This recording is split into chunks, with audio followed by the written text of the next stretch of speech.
students, how are you? I hope you all are fine at your homes.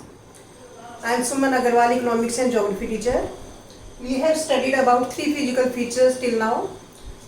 Those were Himalayan mountains, northern plains and peninsular plateau.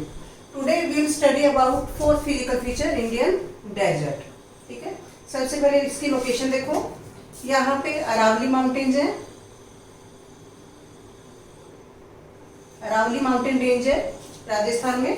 तो Aravalli mountains के west में, ये west direction है, तो waste में desserts यानी कि जहाँ पे रेत ही रेत आपको नजर आती है तो वो लोकेटेड है. इनको थार डेजर्ट बोलते हैं. हमारे इंडिया के जो राजस्थान में अगर आप जाओ वेस्ट की तरफ तो आपको डेजर्ट मिलेंगे, तो जिसको थार डेजर्ट बोलते हैं उसके बारे में आज हमें स्टडी करना है. तो जैसे जैसे हम वेस्ट की तरफ जाते हैं रेनफॉल कम हो जाती है. यहाँ पे रेनफॉल कम होने के कारण नेचुरल वेजिटेशन भी बहुत कम होती है, और जो यहाँ पे रिवर्स भी मतलब बहुत ही कम है, ना के बराबर है. लूनी रिवर है एक जो कि ओशन तक नहीं पहुँच पाती, डिसअपियर हो जाती है. तो इसकी क्या क्या कैरेक्टरिस्टिक्स हैं ये हम पढ़ेंगे. सबसे पहले इसकी लोकेशन देखते हैं कि these are located west to Aravalli mountains.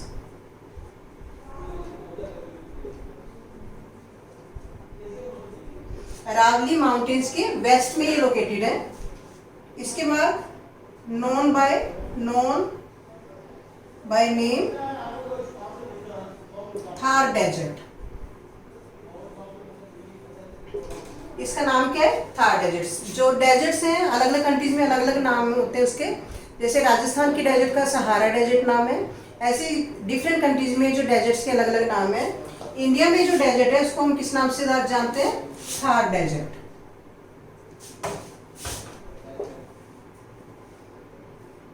अनड्यूलेटिंग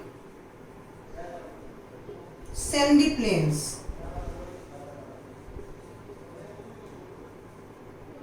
covered with sand dunes. ये जो एरिया है वो सैंड ड्यून्स. सैंड ड्यून्स क्या होते हैं? रेत की पहाड़ियां. तो अगर आप डेजर्ट में जाओगे तो आपको इस तरह से रेत के टीले जब बने हुए मिलेंगे. तो अनड्यूलेटिंग मतलब जिसमें सिमिट्री हो, जैसे ये सिमिट्री होती है. तो अनड्यूलेटिंग मतलब यहाँ पे जो है सेम लेवल की जो सैंड की हिल्स मिलेंगी आपको, जिसको क्या बोलते हैं? अनड्यूलेटिंग सैंड हिल्स. तो ये एरिया जो है वो सैंडी हिल्स से कवर्ड है. Receive rainfall less than 150 millimetre.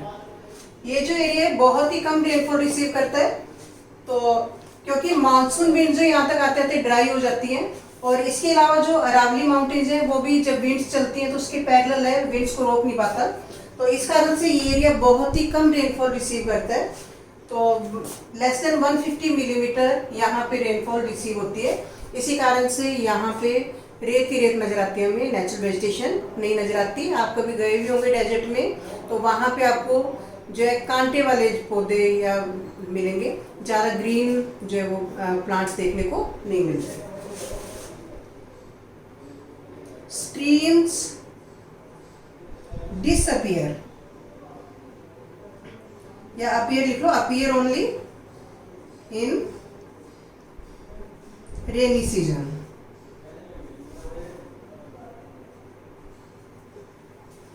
And Luni is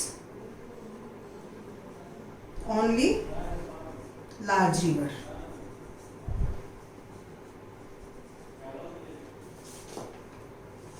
जो स्ट्रीम्स हैं जब रेनी सीजन मतलब जैसे मानसून का सीजन आता है तब थोड़ी बहुत जब रेन आती है तब यहाँ पे थोड़ी बहुत जो है स्ट्रीम्स यानी कि पानी की जो थोड़ी बहुत जो स्ट्रीम्स हैं, छोटी रिवर जिसको बोलते हैं, वो नजर आती हैं.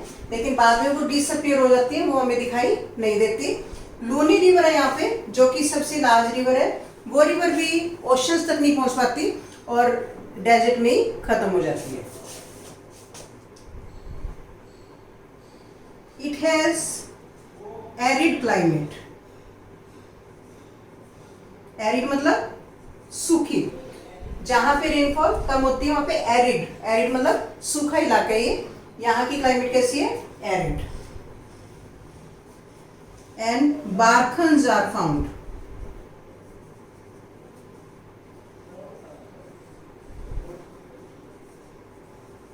यहाँ पे बारखन्स क्या होते हैं, ऐसे सैंड ड्यून्स जो कि न्यू मून शेप में, जैसे न्यू मून होता है ऐसे, तो इस शेप में जो रेत के टीले यहाँ पे मिलते हैं जिनको क्या बोलते हैं, बारखन्स। तो नेक्स्ट जो हमारा फिजिकल फीचर 4 जो हमने पढ़ा थार डेजर्ट के बारे में, तो इसको एक बार रिवाइज करते हैं हम। तो these are located in north western part of India and located in west to Aravalli mountains, Aravalli mountains के भी वेस्ट में है और इंडिया के भी नॉर्थ वेस्टर्न पार्ट में है।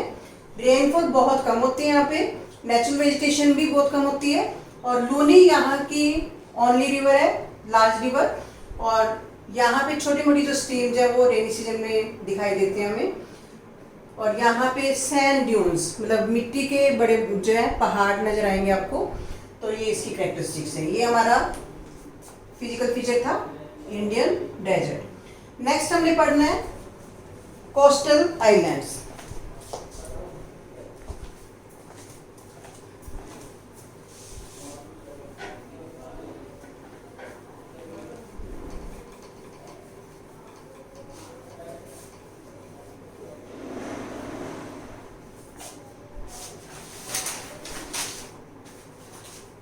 अब नेक्स्ट हमारा फिजिकल फीचर है the coastal planes. Coastal planes हमारा नेक्स्ट फिजिकल फीचर है। जैसे आपको नाम से पता चल रहा है, सी कोस्ट के पास जो प्लेन्स हैं उसको हम कोस्टल प्लेन्स बोलते हैं। ये हमने घाट्स पढ़े थे, तो ये जो भी ये एरिया है प्लेन्स, ठीक है, ये वेस्टर्न कोस्टल प्लेन है और ये ईस्टर्न कोस्टल प्लेन है। तो इसके बारे में हम पढ़ रहे हैं। तो जैसे हमने नदरन प्लेन्स भी पढ़ा था, नदरन प्लेन जो है वो हिमालयन माउंटेन्स के साउथ में लोकेटेड है ये भी प्लेन एरियाज, लेकिन कहाँ पे लोकेटेड है, जो दक्कन प्लेट्यूज हैं उनके वेस्ट और ईस्ट में, जो वेस्टर्न घाट और जो कोस्टल एरिया उसके बीच में ये जो, और जो ईस्टर्न घाट है और जो कोस्टल प्लेन है उनके बीच में ये लोकेटेड है। इनकी कैरेक्टरिस्टिक्स पढ़ते हैं हम क्या क्या है। सबसे पहले वेस्टर्न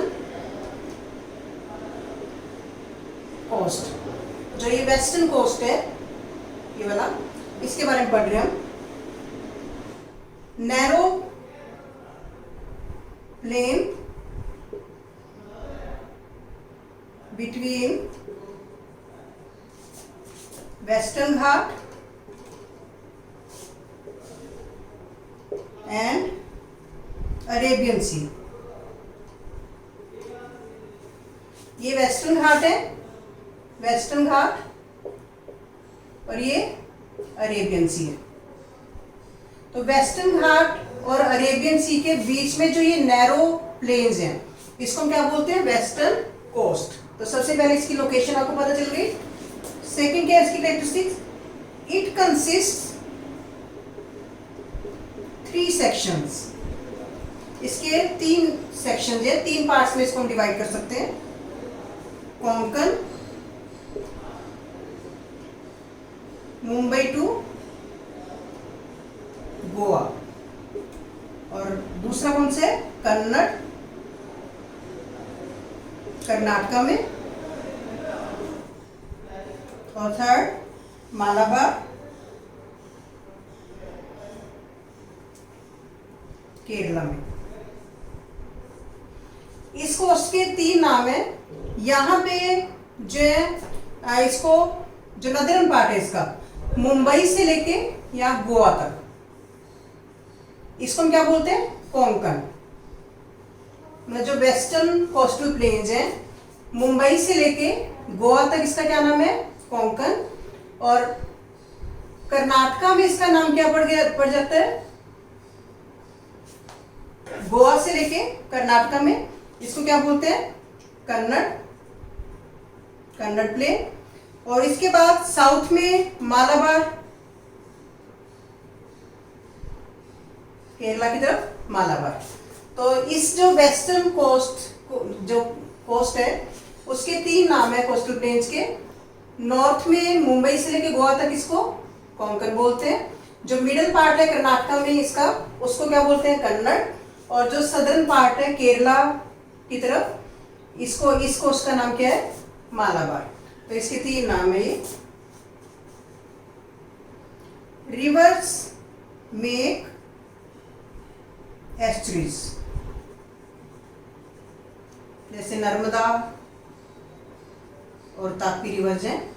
ये पिछली वीडियो में भी मैंने बताया था कि यहाँ पे जो नर्मदा और तापी रिवर्स हैं वो क्या बनाती हैं, एस्चुरीज। एस्चुरीज मतलब फनल शेप, जो फनल शेप बनाते हुए जब रिवर्स ओशन में जाके गिर जाती हैं उसकी डिस्ट्रीब्यूटरीज नहीं बनती।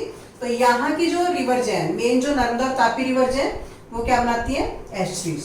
तो ये वेस्टर्न कोस्टल प्लेन्स के बारे में पढ़ा हमने। एक बार दोबारा से रिवाइज करते हैं इसको। Western coastal plains lies between Western Ghats and Arabian Sea. Western Ghats और अरेबियन सी के बीच में है और इसको 3 पार्ट्स में डिवाइड किया हुआ है, कोंकण, कन्नड़ एंड मालाबार, 3 नाम है इसके। और इसके बाद यहाँ पे 2 रिवर्स फ्लो करती हैं, नर्मदा और तापी, जो कि अरेबियन सी में जाके गिर जाती हैं और क्या बनाती हैं, एस्चुरीज बनाती हैं। इसके बाद ईस्टर्न कोस्टल प्लेन्स है।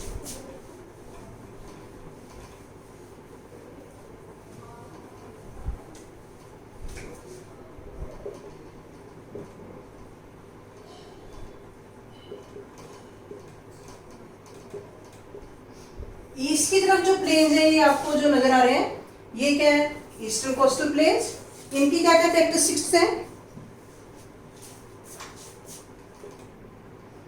दीज आर वाइड, अगर हम वेस्टर्न कोस्टल प्लेन से इसको कंपेयर करें तो ये थोड़े से चौड़े हैं, वाइड हैं। These are wide and lies between Eastern Ghat and Bay of Bengal. जो ये ईस्टर्न घाट है और बे ऑफ बंगाल के बीच में ये स्टेशन है। It has 2 sections. इसके जैसे 3 सेक्शंस थे, इसके 2 सेक्शंस हैं, नदरन सरकार और कोरोमंडल कोस्ट। जो नदरन पार्ट है इसका, इसको 2 पार्ट में डिवाइड कर सकते हैं। इसको बोलते हैं नदरन सरकार, और जो सदर्न पार्ट है इसका, इसको क्या बोलते हैं, Coromandel.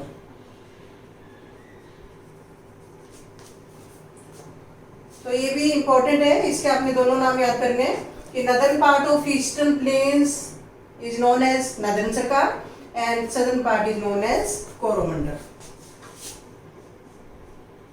Rivers such as Mahanadi, Godavari, Krishna, Kaveri make deltas। और जो महानदी गोदावरी, कृष्णा, ये ईस्टवर्ड फ्लो करती हैं, और कावेरी ये बे ऑफ बंगाल में जाके गिरती हैं इस प्लेन से, और क्या बनाती हैं, डेल्टास। जैसे मैंने बताया था कि मेन रिवर से जब कई ब्रांचेस निकलती हैं बाहर की तरफ तो क्या बनाती हैं, डेल्टास। तो क्योंकि यहाँ का स्लोप बहुत कम है तो इस कारण से जो रिवर्स है यहाँ पे डेल्टा बनाती है। और एक और मेन फीचर है ईस्टर्न कोस्ट का कि यहाँ पे जो उड़ीसा में एक लेक है, चिलिका लेक, तो वो भी इसका मेन फीचर है। चिलिका लेक जो कि साल्ट वाटर लेक है, वो भी यहाँ पे लोकेटेड है। तो इस तरह से आपने दोनों के वेस्टर्न कोस्टल प्लेन्स और ईस्टर्न कोस्टल प्लेन के मेन फीचर देखे और इसमें कंपैरिजन। तो आपको कंपैरिजन भी आ सकता है और अलग अलग से क्वेश्चन भी आ सकता है। तो कंपैरिजन अगर आपको आता है तो आपने ये बताना है कि these are narrow, these are wide, और Narmada Tapi are main rivers, Mahanadi Godavari Krishna Kaveri are main rivers, and these coastal plains can be divided into 3 parts: and these can be divided into 2 parts. फिर इसके नाम बता देने आपने, कोंकण, कन्नड़ एंड मालाबार। तो मिडिल पार्ट को Kannada, southern part को मालाबार, नदर्न को कोंकण बोलते हैं। और these plains can be divided into 2 parts, northern Circar and Coromandel. तो इस तरह से आपने इसको लर्न करना है। तो 2 फिजिकल फीचर मैंने आपको आज करवाए, एक तो इंडियन डेजर्ट और कोस्टल प्लेन्स।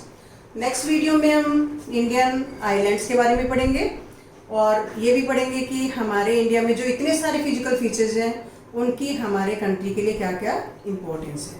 Thank you.